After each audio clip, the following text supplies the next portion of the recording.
Hi friends, இன்றைக்கி நம்ம ரொம்ப இம்பார்ட்டண்டான ஆசிட்ஸ் பார்க்க போகிறோம். அமிலங்கள். ஓகேவா? ஃபஸ்ட் ஒன் சிட்ரிக் அமிலம். எலுமிச்சையிலையும் ஆரஞ்சிலையும் இருக்குது. லாக்டிக் அமிலம் புளித்த பால், தயிர். பார்மிக் அமிலம் எறும்பு மற்றும் தேன் கொடுக்கு. பியூரிக் அமிலம் கெட்டுப்போன வெண்ணெய்.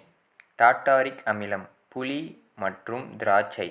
சிட்ரிக் அமிலம் எலுமிச்சை மற்றும் ஆரஞ்சு.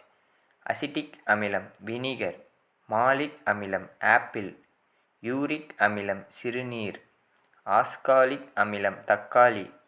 ஸ்டியரிக் அமிலம் கொழுப்பு பொருட்கள். கோலிக் அமிலம் பித்த நீர். இதில் இருக்கிறது மட்டும்தான் இம்பார்ட்டண்டான அமிலம். இதிலேருந்து கண்டிப்பாக ஒரு கொஷின் வந்துடும். டிஎன்பிஎஸ்சியில் குரூப் 1 சரி, குரூப் 2 சரி, குரூப் 4 சரி, போலீஸ் எக்ஸாம், ஃபாரஸ்ட் எல்லாத்துலேயுமே இந்த டாப்பிக்லேருந்து ஒரு கொஷின் கண்டிப்பாக வந்துடும். இதை நீங்கள் வீடியோவில் பார்த்து மனப்பாடம் பண்ணி தெரிஞ்சுக்கோங்க. ரொம்ப ஈஸியாக தெரிஞ்சுக்கலாம். பாய்.